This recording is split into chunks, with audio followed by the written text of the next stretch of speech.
Hello, my dear friends. Welcome to my channel. Don't forget to like, share, subscribe, and press the bell icon.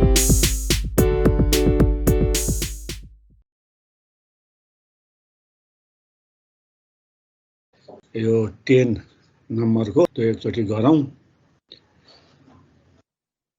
अब पहिला ब्याचलरमा पनि तिमीहरूले यो इन्भेन्ट्रीको धेरै गरिसकेका हो, अब गर्न सकिहाल्छौ, त्यस्तो समस्या पर्दैन।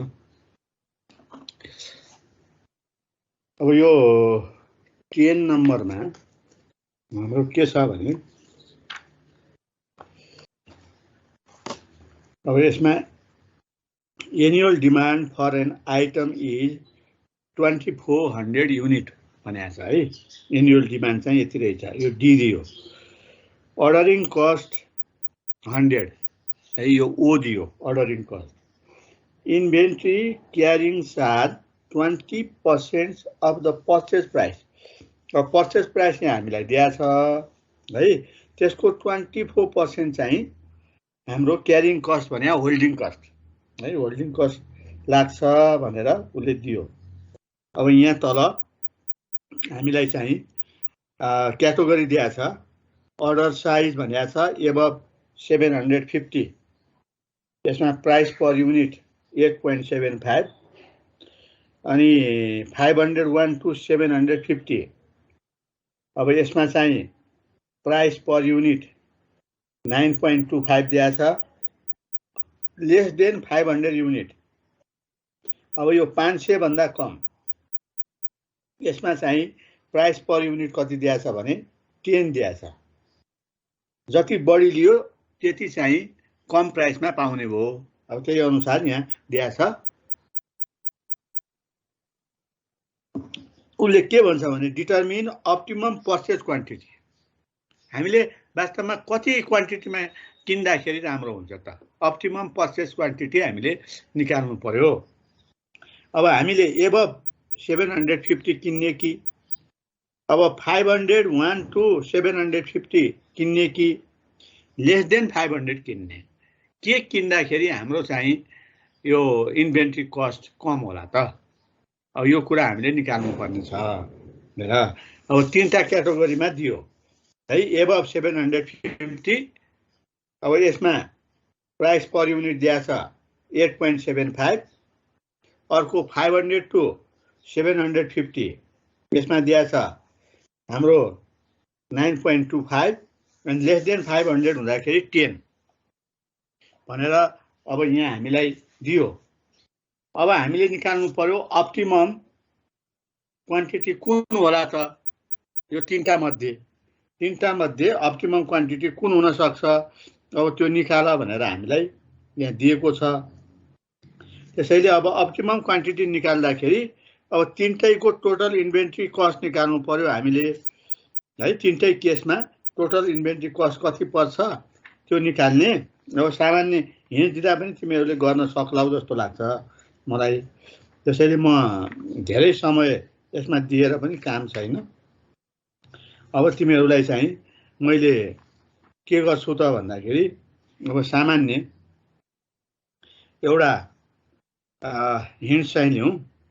अब यसमा के छ त भन्दाखेरि यहाँ गिभन पहिला हामी लेखौँ है। अब गिभनमा हामीलाई दिएको के छ भने एनुअल डिमान्ड है। म तिमीहरूले आफूले उ गर।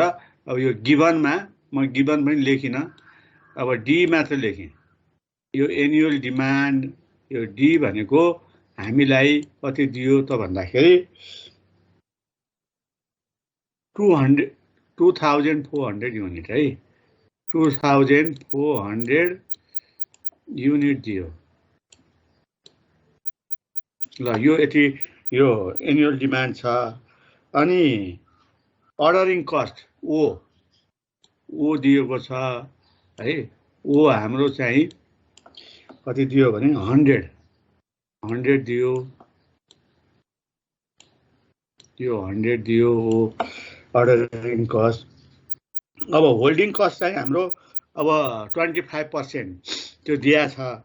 अब हामीले चाहिँ अब त्यो कस्ट फरक छ हेर, क्वान्टिटीको कस्ट फरक छ, अनि त्यसले गर्दाखेरि अब हाम्रो होल्डिङ कस्ट अब पहिलो क्याटेगोरीको है हामीले निकाल्न खोजेका छौँ।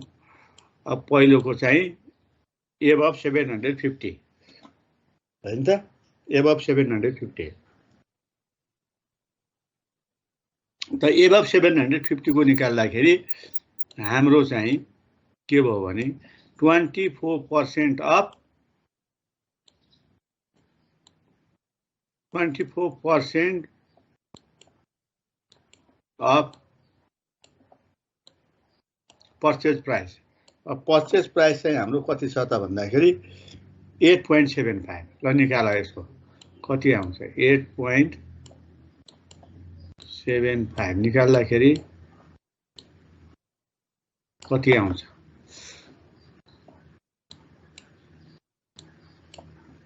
24% अफ 8.75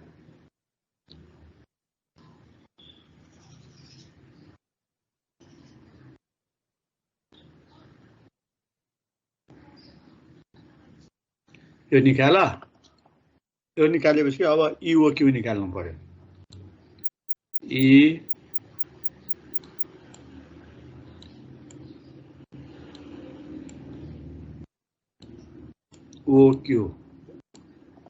इओक्यू निकाल्दाखेरि के भयो भने दिस इज इक्वल टु, अब फर्मुला छँदैछ, under root 2DO divided by H। र यसको भ्यालु निकालेर राख अनि मलाई भन है यसको भ्यालु कति आउँछ।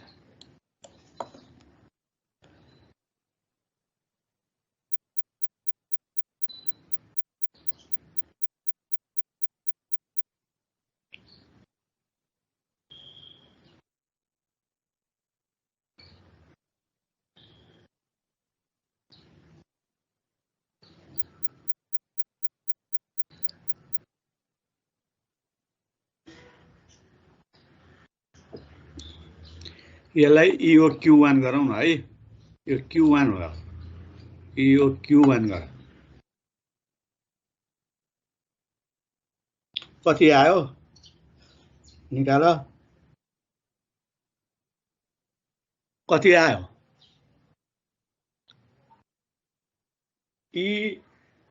EOQ1 कति, 478.09 478.29 कति 09 ल। अब हेर त, तर हाम्रो यहाँ क्वान्टिटी त एबभ 750 हो नि त, यो क्वालिफाइड भएन है। यो क्वान्टिटी यसले इओक्यू हाम्रो आयो कति त भन्दाखेरि लेस देन को आयो त, हाम्रो त एबभ 750 भनेको छ। हेर त, एबभ 750 क्याटेगोरीमा हाम्रो इओक्यू आयो 478 युनिट आयो है, यति युनिट आयो।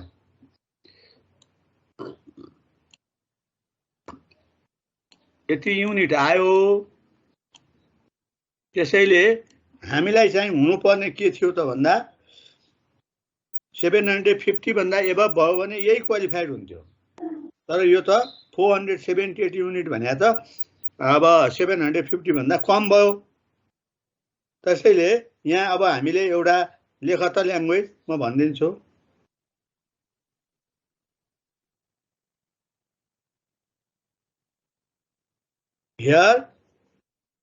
Here EOQ1 is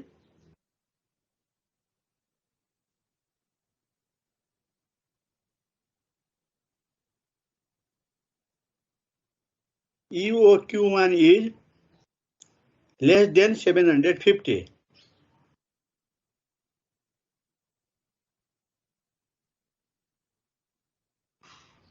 Less than 50. the order size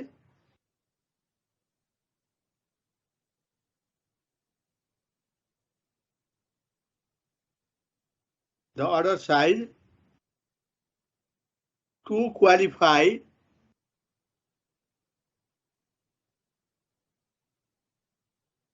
for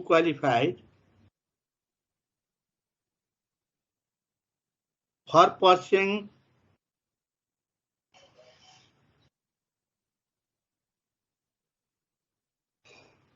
at rupees 8.75 per unit.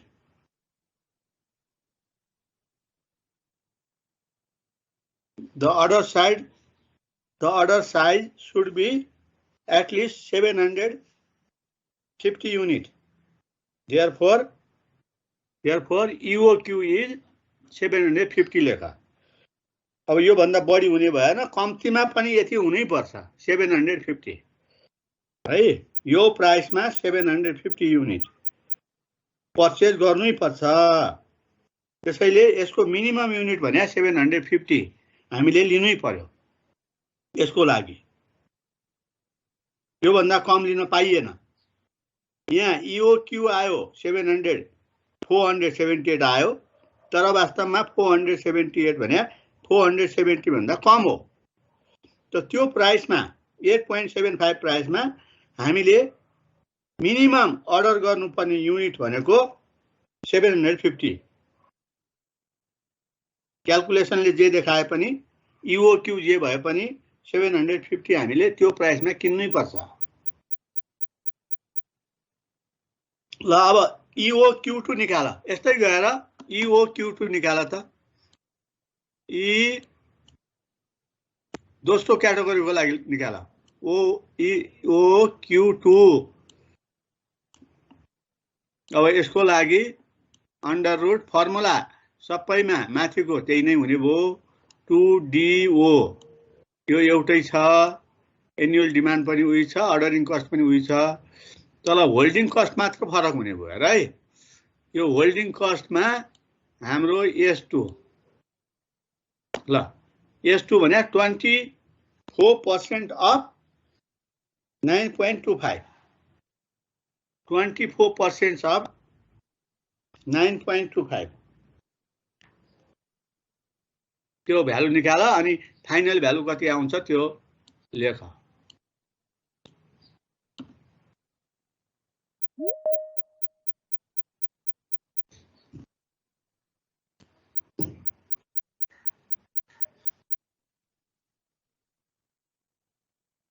अनि यस्तै गएर EOQ3 पनि निकाल है. यो EOQ3 पनि निकाल. EOQ3 निकाल्दाखेरि अरु सबै कुरा त्यही नै छ. 2DO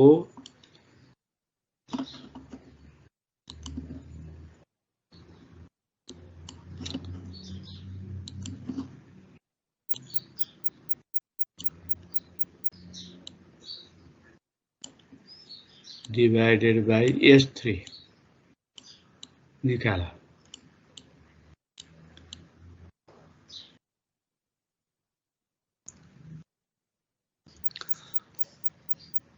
ल यसको भ्यालु कति आयो भन त. EOQ2 कति आयो?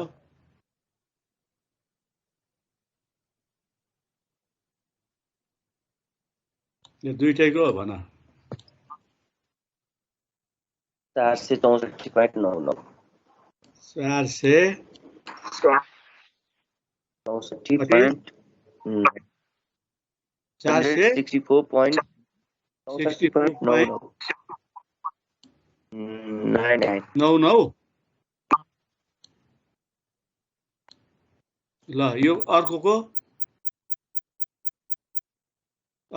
EOQ3 यो 3 कति हो सर? त्यसो थाहा नै पाइन.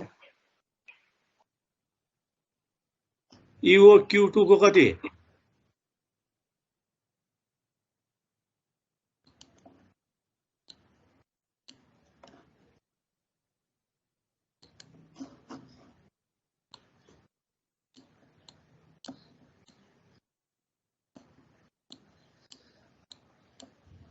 0.99 यो आयो। यो Q2 को कति आयो रे? यो Q2 चाहिँ 464.99 हो। यो Q3 मा चाहिँ यस 3 कति भन्नुभयो? हजुर यस 3 चाहिँ कति हो भने? के भयो? अब यो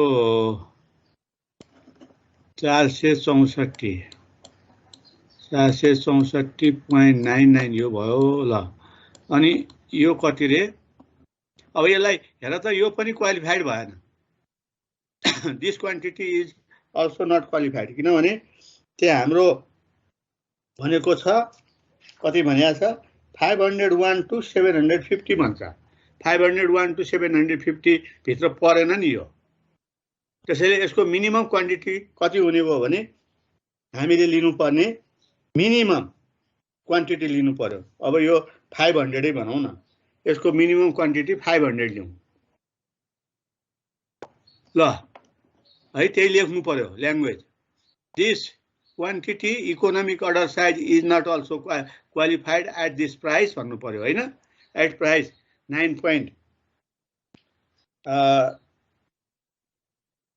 9 point कति छ? 9.75। therefore purchase quantity should be at least 500 भनेर लेख्नु पर्यो। अनि EO Q2 भने 500 भनेर लेखा। अनि Q3 को हाम्रो कति आयो रे?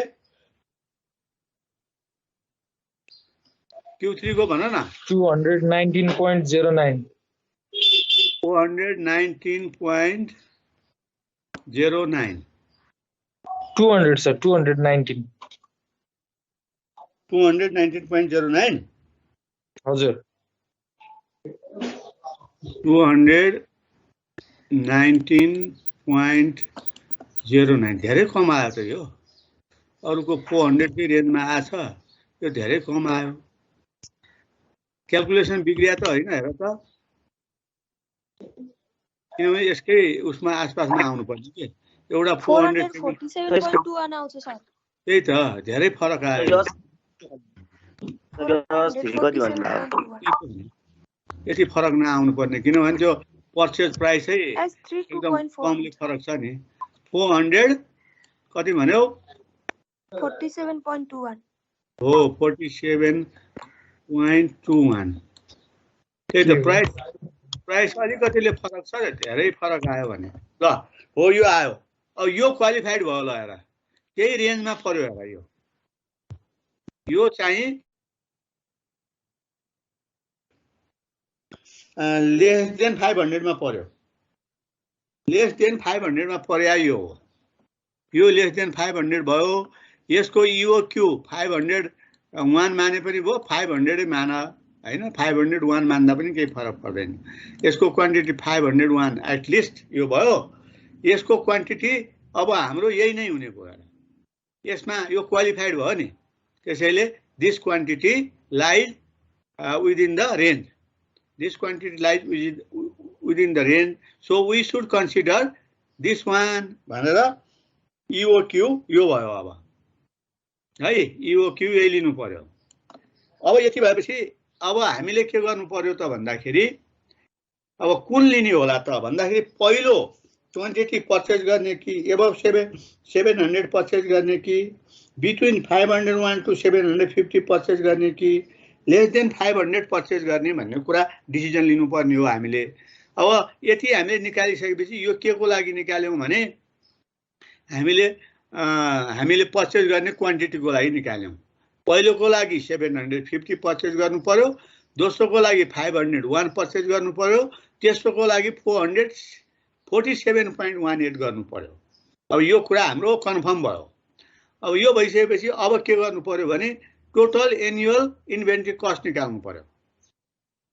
टोटल अब डिसिजन लिने त्यसको आधारमा हेर है। अब हामीले चाहिँ के निकाल्नु पर्यो भने यो स्टेप हाम्रो सिद्धियो। अब हाम्रो चाहिँ के भयो भने दोस्रो स्टेपमा अगेन भनेर लेख्नु पर्यो। अब अगेन भनेर लेख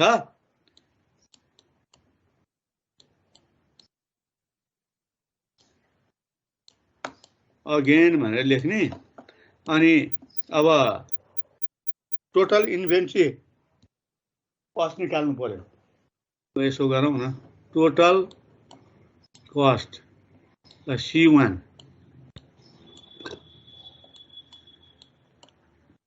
अब यसमा हाम्रो चाहिँ के हुने भयो भने यो Q1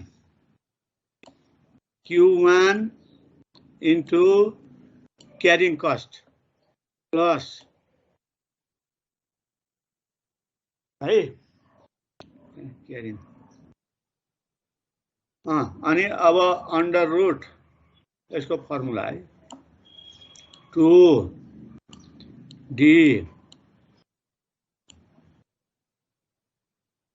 2D OH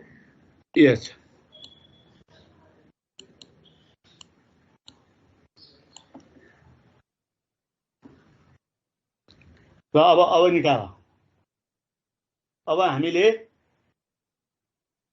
यो चाहिँ हाम्रो Q1 अनि C plus under route 2DOH अब भ्यालु राख त्यहाँ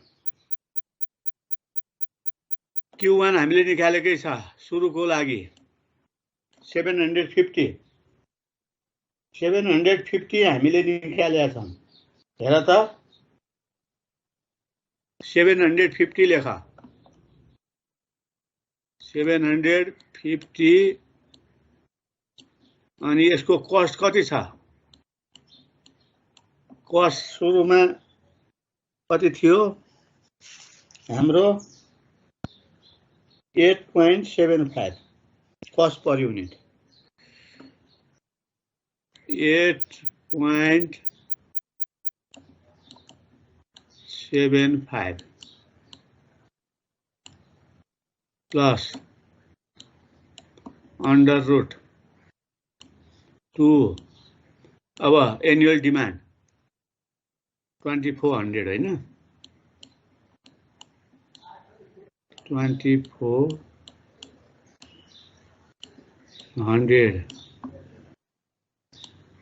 ओ अर्डरिङ कस्ट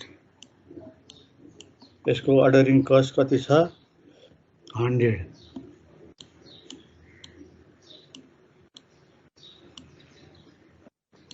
अब यसको होल्डिङ कस्ट हामीले कति निकालेका थियौं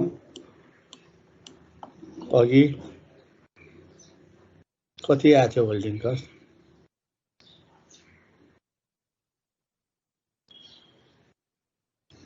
यहाँ होल्डिङ कस्ट राख अघिको 24% अफ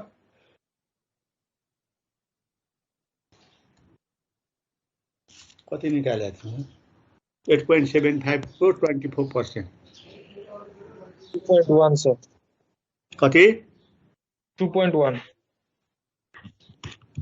2.1 ल यो सिम्प्लिफाई गर यस्तै गरेर TC2 निकाल C3 निकाल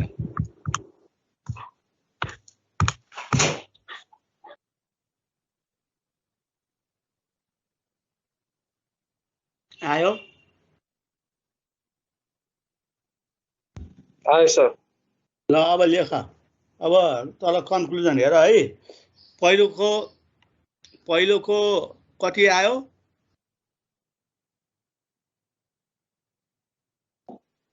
TC1 कति आयो 7566.5 7 5 5 66.5 0.5 यो एउटा आयो अनि TC2 कति आयो TC2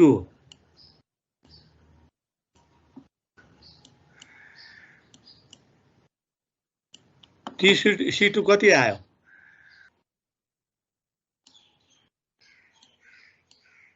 कति आयो भन त क्वान्टिटी कति लिने मैले बुझिन ए क्वान्टिटी चाहिँ जस्तो पहिलोको लागि हामीले 750 नै एटलिस्ट कम्तीमा पनि 750 लिनु पर्ने भयो हजुर हो कि हैन त्योभन्दा बढी पनि हो। लिनु भएन, कम्तीमा पनि 750 लिनु पर्यो। त्यो कसरी बुझ भने सुरुमा हामीले EOQ1 निकाल्दाखेरि कति आयो भने हाम्रो 478 आयो हो, हजुर 78 आयो। तर त्यो 478 त त्यहाँ रेन्जमा कस्तो छ भने एबभ 500, पहिलो क्याटेगोरी के दिएको थियो भने एबभ 500 दिएको थियो है। हजुर यो एबभ है, यो बुझ राम्रोसँग, एबभ 500 दिएको थियो। हामीलाई क्वालिफाइड हुनको लागि 500 के अरे एबभ 750 दिएको थियो होइन। एबभ 750 त्यहाँ बुकमा हेर, त्यहाँ तिमीलाई थाहा हुन्छ प्रब्लम। एबभ 750 मा हाम्रो प्राइस कति दिएको छ भने हाम्रो 8.75 दिएको छ। यसको लागि यो भयो भने मात्र 750 भन्दा बढी लियो भने मात्र यो प्राइसमा दिन्छ के सर। अनि अब 750 भनेपछि त 751 राख्नुपर्ने हैन र? एबभ 750 भनेपछि एटलिस्ट हो, यो हामीले बुझ्नुपर्ने। कम्तीमा 750, कम्तीमा 750 किन्नै पर्यो। तर हाम्रो EOQ ले के भन्यो, इकोनोमिक अर्डर साइजले के भन्यो भने यदि चाहिँ तिमीले कति किन्दाखेरि हामीले चाहिँ कति किन्दाखेरि हुन्छ त भन्दा 478 युनिट किन्यौ भन्यो भने त्यो नै इकोनोमिक अर्डर साइज हुन्छ, त्यसले कस्टलाई कम गराउँछ भनेर उसले हामीलाई भन्यो। तर हाम्रो के छ त भन्दा यति प्राइसमा पाउनको लागि 875 मा पाउनको लागि 875 मा पाउनको लागि कम्तीमा पनि 750 किन्नुपर्छ हामीले, नभए यो प्राइसमा पाइँदैन हजुर हैन। तर हाम्रो क्याल्कुलेसनले के भन्यो भने 475 EOQ भनेर भन्यो, त्यसले प्राइसलाई मिनिमाइज गर्छ। 475 किन्यो भने मिनिमाइज हुन्छ भन्यो। तर अब त्यसलाई 475 78 हामीले किन्न सक्दैनौँ, किनभने कम्तीमा पनि 750 किन्नै पर्छ भनेपछि यसको लागि क्वान्टिटी के भयो त 750 हामीले कन्सिडर गर्यौं। पुरो बुझ्यौ कि बुझेनौ? अनि यहाँ 750 राख्नु पर्यो। अब दोस्रोमा हाम्रो के आयो भने दोस्रोमा हाम्रो EOQ2 कति आएको थियो? 400 कति छ? 447 आएको थियो। ल दोस्रोमा दोस्रोको त तेस्रोको होला। ए 464 464.99 हो 464.99 भने 65 ल्याउ न क्वान्टिटी। अब 65 आयो दोस्रोको। तर हाम्रो चाहिँ रेन्ज कति दिएको छ हेर त, रेन्ज हाम्रो 501 to 750 दिएको छ। त्यो पनि क्वालिफाइड भएन हजुर, किनभने हाम्रो प्राइस कति छ? कति प्राइस भने 9.25 मा पाउनको लागि 9.25 मा पाउनको लागि कम्तीमा पनि 501 किन्नै पर्छ। हजुर सर। भनेपछि अब क्वान्टिटी या दोस्रोमा क्वान्टिटी कति लिनु पर्यो? 501 हो। यसरी बुझ, 501 लिनु पर्यो। अनि त्यसपछि यो प्राइस 9.25 हैन? हजुर सर हो 9.25 ल्याऊ। अनि त्यसपछि अरु यही हो, अरु चाहिँ अब होल्डिङ कस्ट मात्र फरक हुन्छ, अरु कुरा सबै यही हुन्छ। यति प्लस भयो। अनि यो फर्मुला 2 अनि इन्टु 2400 इन्टु हाम्रो कति हुन्छ त्यहाँ ल्याऊ।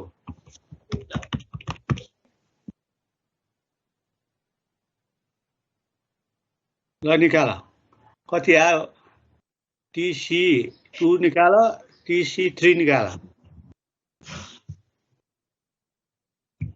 TC2 5666.53 56663 point sorry 5666 sir 566 6.53 6.53 हजुर सर ल अब TC3 निकाला 5546.11 अब टी पक्का यहाँ लेखेँ मैले TC3 अब यहाँ के अरे त्यो क्वान्टिटी त अब त्यो 447.28 राख्ने हो नि सर हैन हो त्यो कति आयो 447 होइन अघि निकालेको 47.28 हजुर 447 नै राख्ने त्यहाँ किनभने अँ। त्यो क्वालिफाइड भयो नि त्यसको हजुर। रेन्ज त तिम्रो त्यसको रेन्ज त लेस देन 500 युनिट हो हजुर हो त्यसैले त्यो 447 47.28 कति आयो भन त 5546.11 5 5 4 6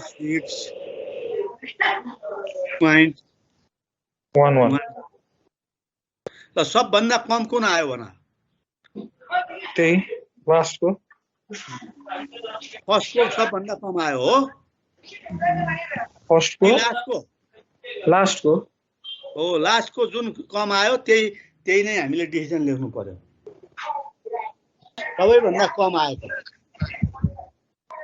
के भनेर लेख्ने सर अब लेख्ने नि therefore the total annual inventory cost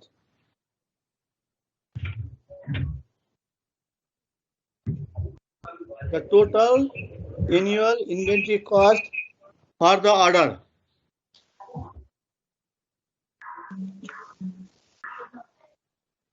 देखा therefore the total annual inventory cost for the order side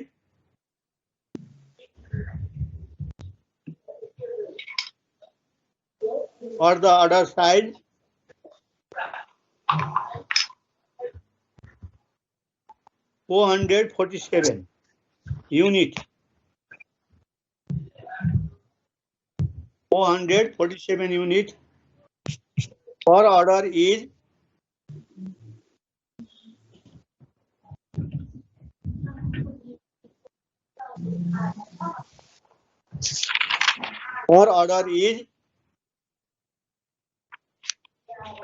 low.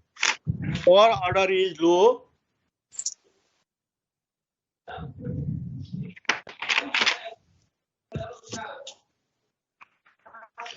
Since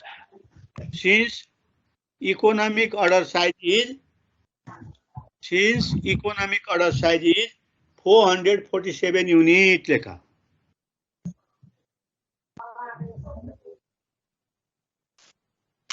त्यति हो सर लेख्ने यो यति नै भयो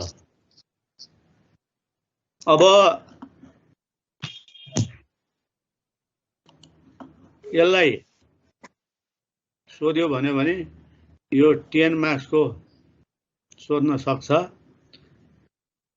है 15 मार्क्स कै पनि सोध्न सक्छ यसमा अरु केही जोडेर तर अब यो ठिकै छ अब हाम्रो चाहिँ सर यो फर्स्ट को त्यो यो क्यू निकालेपछि डिसिजन भनिदिनु भएको थियो नि त्यो मेरो छुटो भनिदिनु न अब फेरि हेर न अरूलाई साथीहरुसँग सोधेर गर्न सकिदैन तिमी अलि ढिला आयो कि हो सर लाइन गएको थियो अनि ढिला भयो ए यो पुरै टाइम त्यसैमा जान्छ नानी हेर त्यो कसो गर्ने होला त यहाँ अरु साथीहरुले फेरि एउटा भनिदिनु न सर ल एउटा भनिदिनु न अनि अरु त गरिहाल्छन् अब यहाँ फर्स्टको मात्रै सर ठीक छ ल अब यो हामीलाई चाहिँ दिएको अनुसार के छ भने अर्डर साइज यसै दिया छ अर्डर साइज चाहिँ हाम्रो एबभ 700 यो दिएको भनेको हामीलाई के छ एबभ यो 750 भनेर एउटा दियो हेर है अनि अर्को दियो 501 to 750, 501 to 750 दियो है, यो एउटा रेन्ज दियो। अनि अर्को रेन्ज के दियो भने हामीलाई लेस देन 500। अब यो यस्तो भनौँ, लेस देन 500 गरौँ है, यो दियो। यो हामीलाई चाहिँ उसले 3टा क्याटेगोरी दियो। अनि यसमा प्राइस पर युनिट, अब प्राइस पर युनिटमा अब पहिलोमा हाम्रो दियो 8.75 है, बढी युनिट किन्यो भने कम प्राइसमा पाउने भयो। 8.75 एउटा दियो है, 8.75 एउटा। अनि अर्को चाहिँ 9.25, अर्को चाहिँ 9.25 भनेर यो दियो। अनि अर्को चाहिँ के दियो भने 10 दियो हेर है। यसको यो यति प्राइस पर्छ, पर्चेज प्राइस हैन। 750 भन्दा बढी लियो भने त्यसको प्राइस पर युनिट 8.75। अनि यसको बिचमा लियो भने 9.25। अनि लेस देन 500 किन्यो भने 10। यति हामीलाई दिया छ। अनि यसमा एनुअल डिमान्ड पनि दिया छ हेर। एउटा एनुअल डिमान्ड भनेर हामीलाई कति दियो भने 2400 भनेर दिया छ है। 2400 यो दियो, एनुअल डिमान्ड दियो। अनि अर्डरिङ कस्ट 100 दिया छ, अर्डरिङ कस्ट 100 दियो है, अर्डरिङ कस्ट 100 दियो। अनि त्यस पछाडि हाम्रो होल्डिङ कस्ट 24% अफ दिस भन्छ, प्रत्येकमा चेन्ज हुने भयो। होल्डिङ कस्ट भनेको के छ त भन्दाखेरि 24% हो। यो 24% अफ हाम्रो चाहिँ पर्चेज प्राइस हैन। पर्चेज प्राइसलाई सी भनौँ न, पर्चेज प्राइसलाई सी भनौँ ल, यो निकाल्नु पर्यो। अब यसको लागि अब पहिलोको लागि इओक्यू निकाल्नु पर्यो, यसको लागि पनि इओक्यू निकाल्ने, यसको लागि पनि इओक्यू निकाल्ने। त्यही इओक्यू निकाले हो क्या हामीले। अब इओक्यू निकाल्दाखेरि अब यसलाई हामी Q1 भनौँ न ल। यो Q1 इओक्यूलाई मैले Q1 भने। Q1 निकाल्दाखेरि अब फर्मुला तिमीलाई थाहा छँदैछ। अब 2 यो डी ओ अपन एच हुन्छ। अब यहाँ हामीले चाहिँ 2DO अब यो दिएकै छ, यो पनि दिएकै छ। अनि होल्डिङ कस्ट हामीले निकाल्न सकिहाल्छौँ। अब यसको लागि हामीले निकाल्दाखेरि कति आएको थियो अघि भने 478.09 हो। 478 गरौँ, 00 लाई नल्याउँ। यो कहाँबाट यो 20 मा ल्याउँछ यार हैन। अब यति आएपछि अब हाम्रो के भयो त भन्दा 478 आयो। अब यो हाम्रो यहाँ चाहिँ रेन्ज कति दिएको छ भने एबभ 750 हुनुपर्ने। त यो प्राइसमा पाउनको लागि त हामीले चाहिँ 750 भन्दा बढी युनिट किन्नुपर्छ, अथवा 700 युनिट 750 सम्म किन्यो भने त्यो प्राइसमा पाइन्छ, 875 मा पाइन्छ। त भनेपछि अब हाम्रो के भयो भने यो क्वालिफाइड भएन। अब हाम्रो लागि के लिनु पर्यो भने Q1 भनेको हामीले कम्तीमा पनि 750 किन्नै पर्छ। यसलाई 750 कम्तीमा पनि किन्नु पर्ने भए हुनाले 750 कम्तीमा पनि लिनु पर्यो। यो हो भने है Q1 आयो। यस्तै गएर Q2 निकाला, यस्तै गएर Q3 निकाला। निकालेपछि अनि हामीले चाहिँ के भयो त भन्दाखेरि अब त्यो रेन्जमा पर्यो, ठिक छ। रेन्जमा परेन भने भएन, रेन्जमा परेन भने मिनिमम लिनु पर्यो। अब Q2 हामीले कति लियौँ भने अघि Q2 भनेको हाम्रो कति भइसक्यो। यो Q1 निकालेपछि हजुरले डिसिजन भनिदिनु भएको थियो नि, त्यो चाहिँ छुटेको सर। ए त्यही त Q1 निकालेपछि अब यसो लेख न, Q1 is equal to 478 हैन, which is not qualified लेखा, which is not qualified. We have to लेखा which is not qualified. We have to purchase at least 750 unit 750. we have to purchase 700 unit in the price 8.75. In the price 8.75 भन्नु पर्यो. त्यसैले Q1 is equal to 750 भनेर लेख्नु पर्यो. त्यसै गरेर Q2 को लागि Q3 को लागि गर अनि टोटल इन्भेन्टरी कस्ट निकाला आइहाल्छ. भयो सर, थ्याङ्क यू सर. ल Thanks for watching.